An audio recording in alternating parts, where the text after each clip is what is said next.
Let's get started.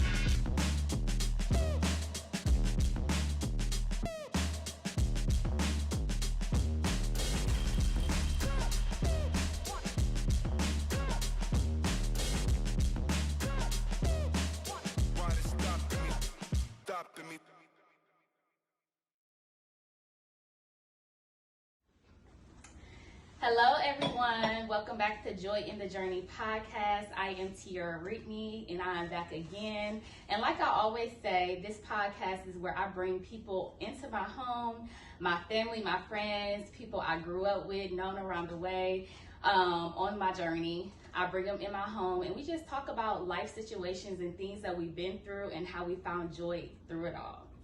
Today, I have the one and only Quinton Scott, as also known as Q, right? Yeah, or Q Scott. Q Scott. Yeah. So, we've known each other for a very long time. Yeah. So, since high school, right? Nah, Middle school. Middle school. We've been knowing each other since middle school. Since Erica. Since Erica, Yeah, right? that was what, 7th grade? Seventh grade. Yeah. Yep, that's how we met. 7th grade when you started dating my best friend, Erica. So, we go way, way back. So, Quinn, I know you are an amazing father. You graduated college, and most of all, you love football, and more football. Yeah. Let the people know more about you. You can let them know anything, whatever you want them to know. We start off with I'm an autism dad. I'm 36 years old, Fort Wayne, Indiana. Are you Aquarius? Yep, I'm Aquarius. Aquarius in the house. January Aquarius. I'm February. February. But it's still Aquarius. Yeah. It's the same thing, right? Yeah, for sure. Yeah, okay. I'm 36. I played football at Southside High School. I'm currently coaching at Northside High School, which is our rivals. I went to school at Indiana State for football. I went there for 3 years, and I transferred to a Division II school in Ohio called Ashland. Okay. That's where I got my criminal justice degree from, bachelor's degree from. Okay. And I came back here and tried to do the pro thing. And now, what did you get your bachelor's degree in? Criminal justice. Criminal justice. Okay. Yeah. Dang, I didn't even know that. Yeah, my goddad. Well, he wasn't really my goddad, but he was my Metro coach from like 9 to 12. He just kind of like, Ray Davis. I think you know Ray Davis. That sounds familiar. Yeah, but shout out to him. He was a big mentor to me in my life. Like, he was the only positive man that, like, everybody else around me was, did what they did. But he was the only positive male figure that I ever seen doing right. Like, you know what I'm saying? And he was a big impact on me, you know what I'm saying? So he was a probation officer, so he was like, good. I'm like, cool. And I was actually interested in it, like, you know what I'm saying? While I was studying it, and now that's what I did. I went with that because of him. But, Okay. So I came here, started doing the parties and the concerts, and January is my 10th year anniversary. I got into you still been doing this, yeah, right? Yeah, okay, that's a long time. Yeah, and I'm about to have another Halloween party. I took a little break after my birthday party, but for several different reasons. Okay. But so I don't know where I was at. The 10-year anniversary.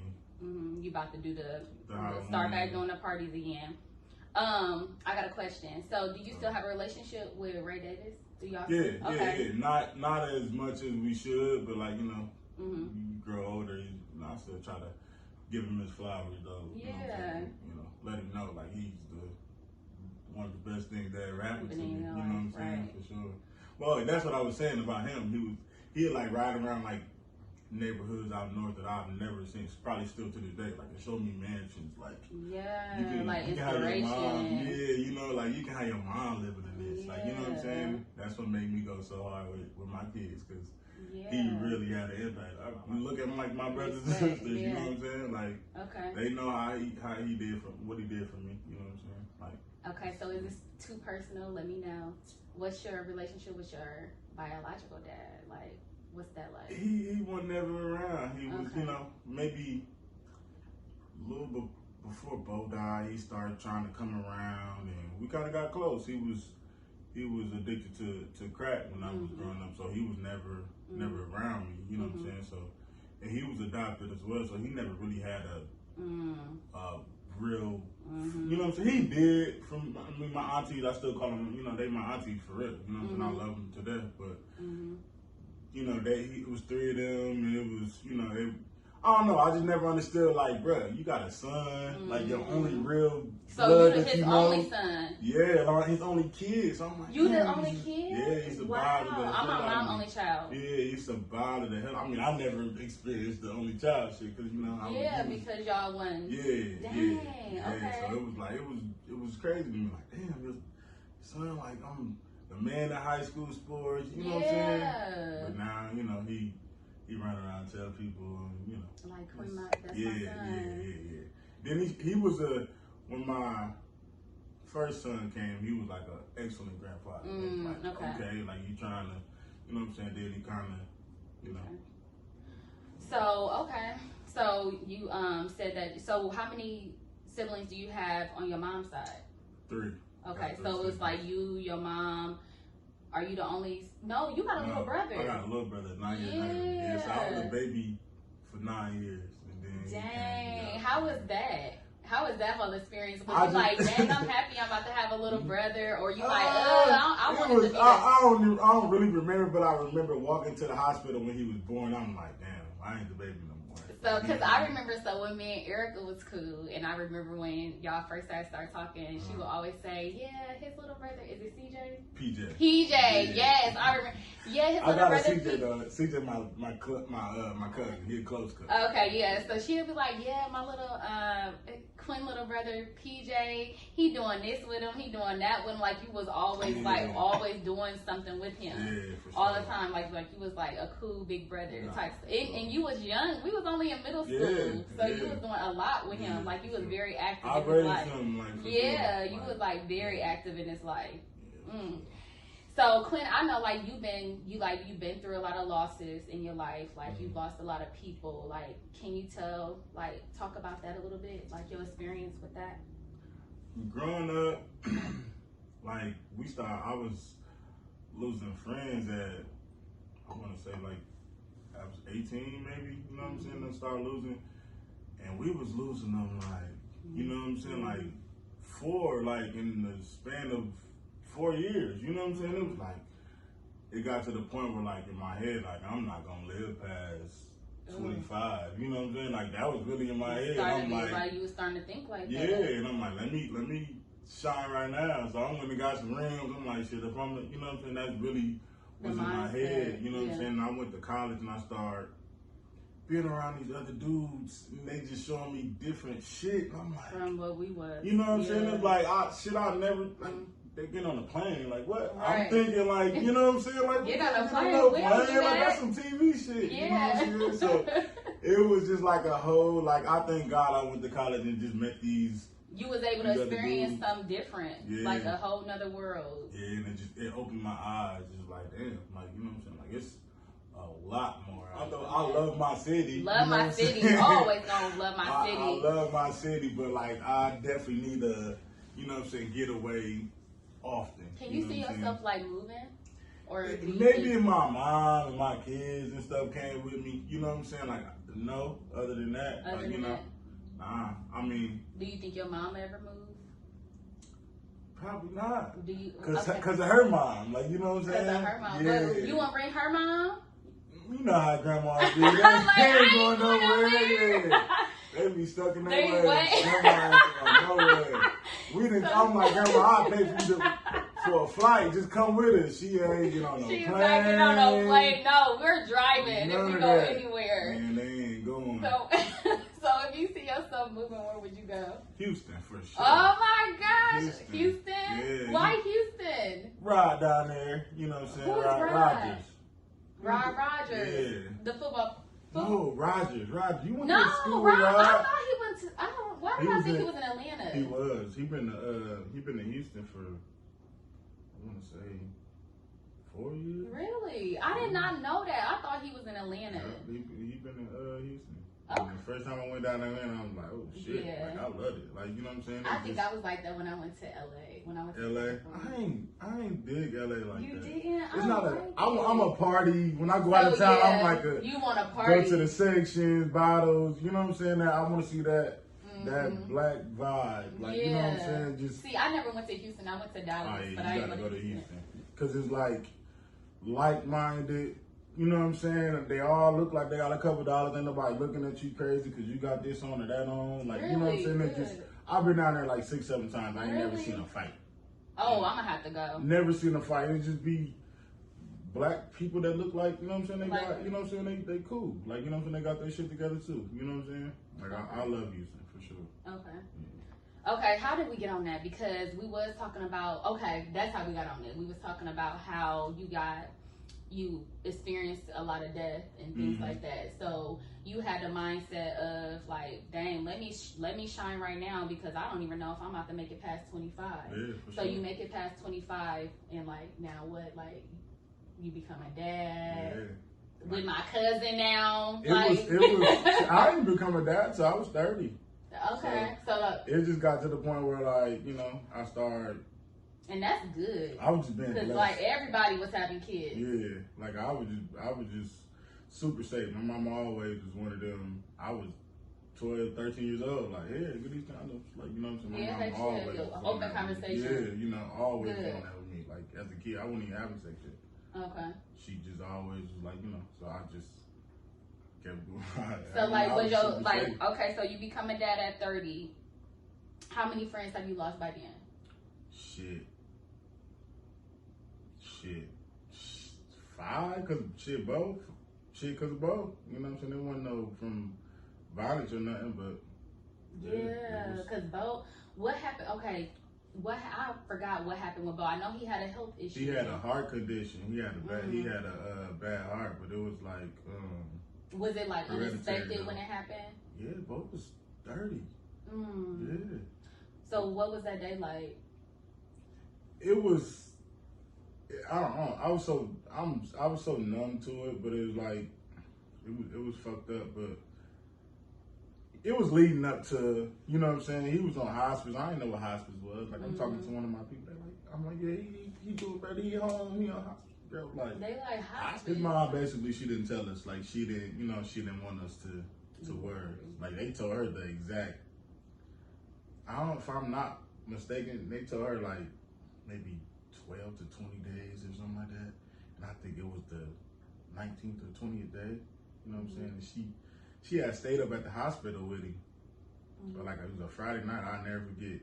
I came in there, he was like, he said something like quiet, because he was like barely talking. So he's like, I thought you was coming up here yesterday. And I'm like, man, my bad. I forgot what I said. He kind of like went back to sleep. So his mom left. She's like, I'll be back. And then he's coming back. I'm like, it was Friday. It was late. And his cousin, you know, sent her stay up there with him. And she ended up coming back. I'm like, they called me Saturday morning. Like, Tutu called me, like, you get up here? Da-da-da. That's his sister, right? Yeah. Okay. So, like, I flew up there, and it was, you know, they let us stay with him for, you know, about an hour or so. But, yeah, I was numb. Because, like, you and Bo, like, y'all, like, grew up together. Y'all was, like, best friends. Yeah, nah, for sure. That was my brother for real. Like, you know what I'm saying? Like, mopeds, you know what I'm saying? Ride on the back of mopeds with each other. Like, you know what I'm saying? Just everything. Like, yeah. Have you, like, had that, like, this, like, the connection you and Bo had? Have you had that experience again with anybody? Like, have you been able to call your...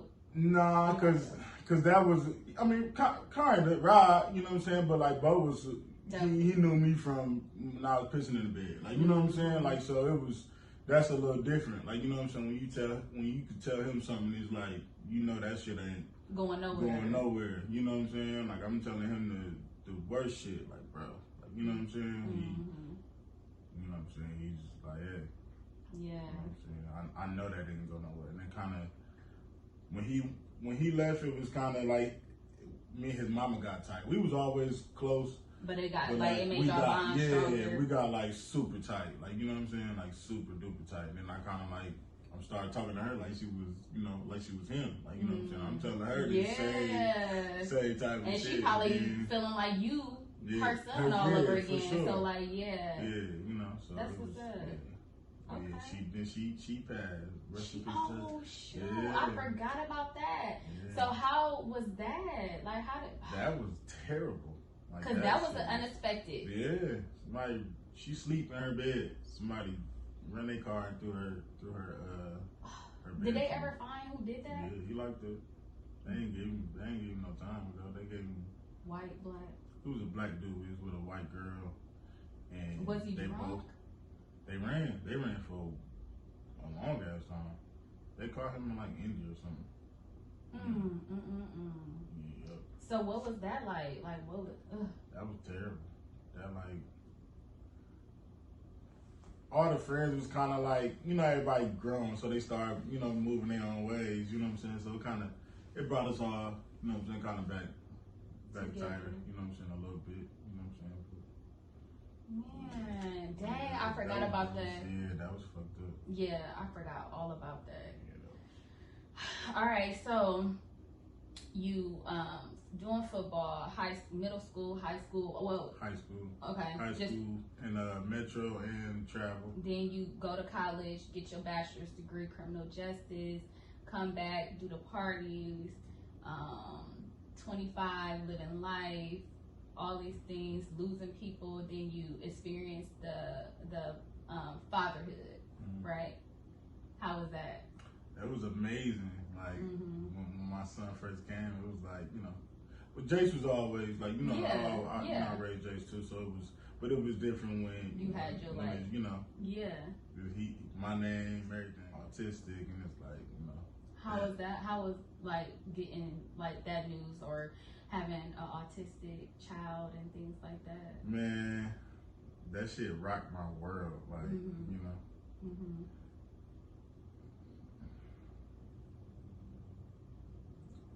I don't want to talk about that. Okay, we ain't gotta talk about it. Okay, so what about now? You got your second kid. Okay, how is like now you got 2 kids? Now you a daddy of 2. When she was pregnant, I wasn't excited as I was with the first one, but it was kind of because I was scared of him being, you know what I'm saying, autistic. So it was like, you know, you know. But when he came, it was like it'd be a whole nother feeling. Like it'd be like you'd be worried, but then when they come, it's just like a whole nother feeling. It's and just seeing him now and just how much he's developing, you know, I can see like, damn, like, you know what I'm saying, how much of a difference, like, you know. Yeah. I'll just be thanking God for that's a blessing. What was I going to ask you? So,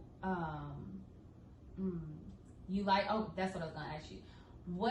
So how did you start like falling in love with football?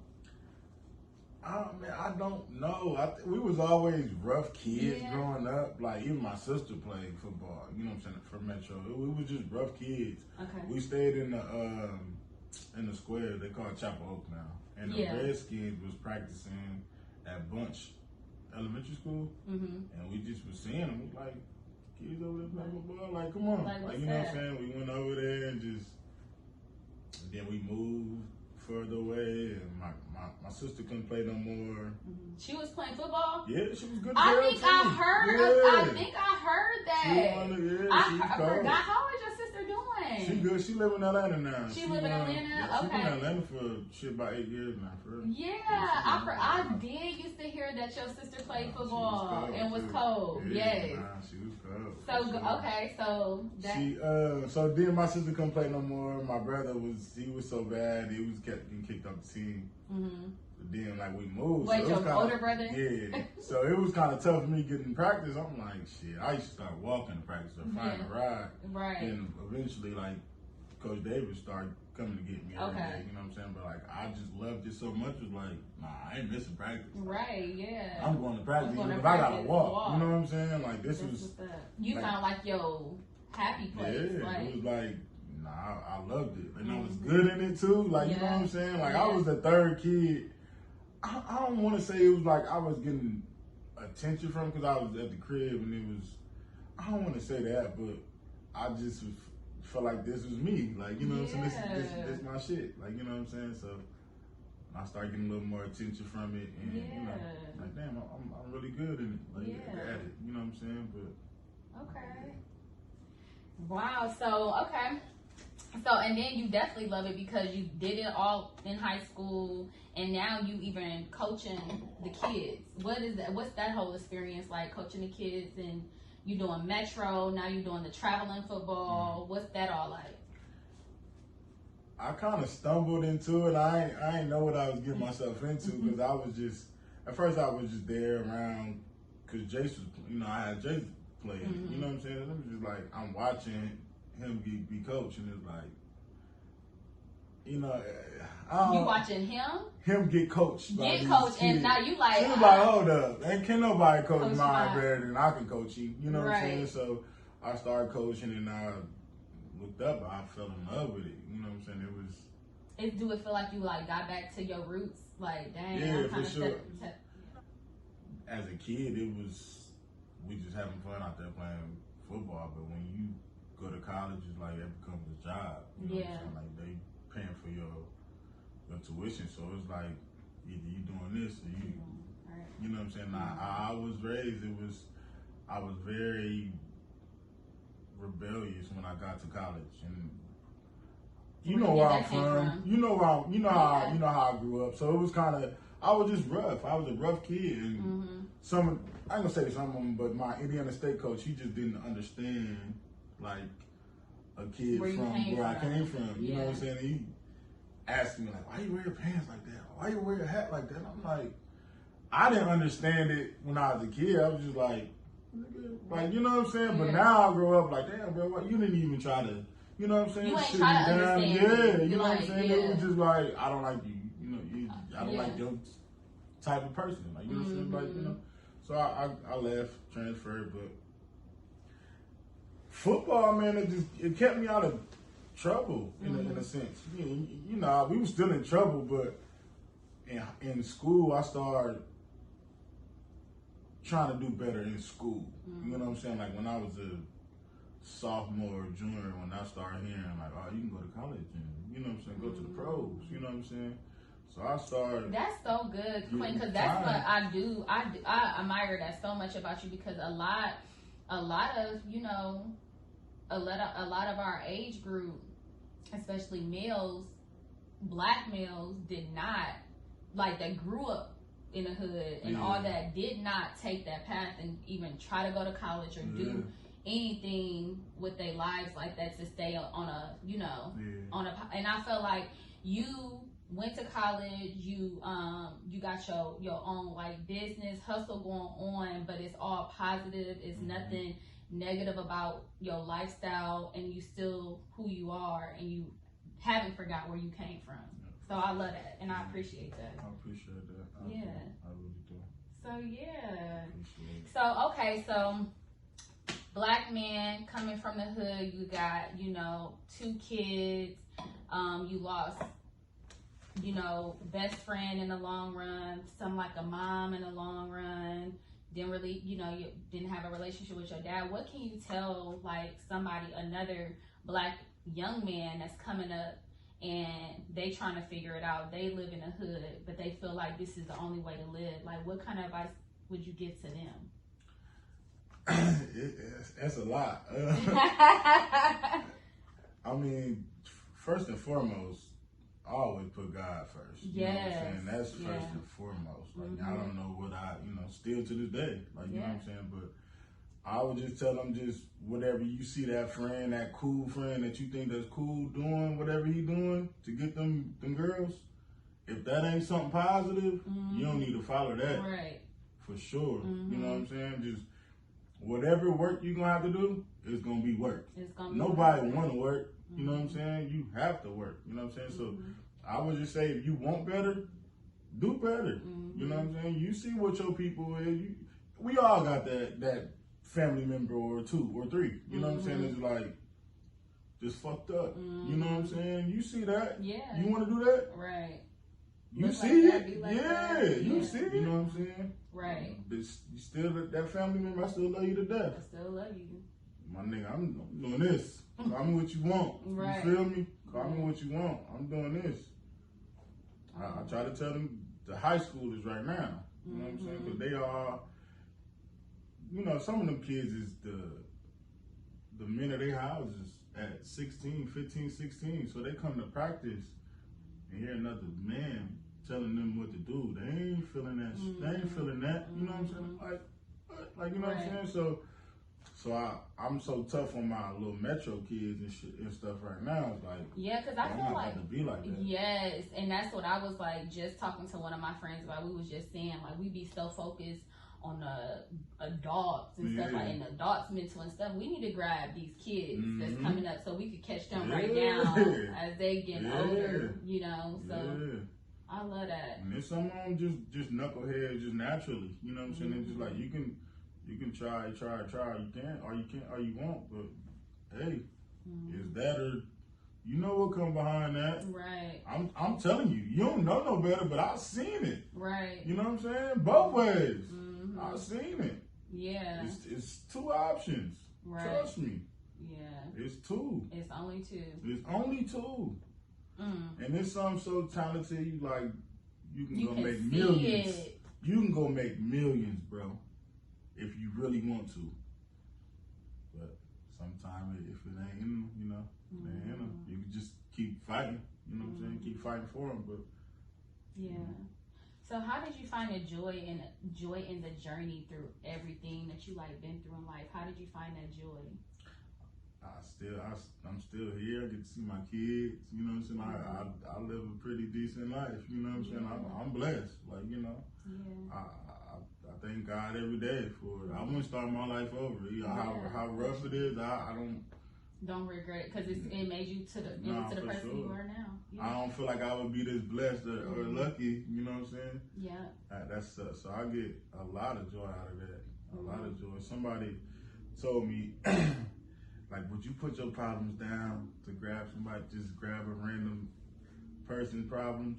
And you gotta think about it like, shit, my problems ain't that bad. Like, you know what I'm saying? It could be worse. Yeah. So, yeah. I love it. All right. That's it and that's all. Okay. Well, thank y'all again for joining us. Q, tell them where they can find you. Facebook, Quinton Scott Sr., QUINTON SCOTT.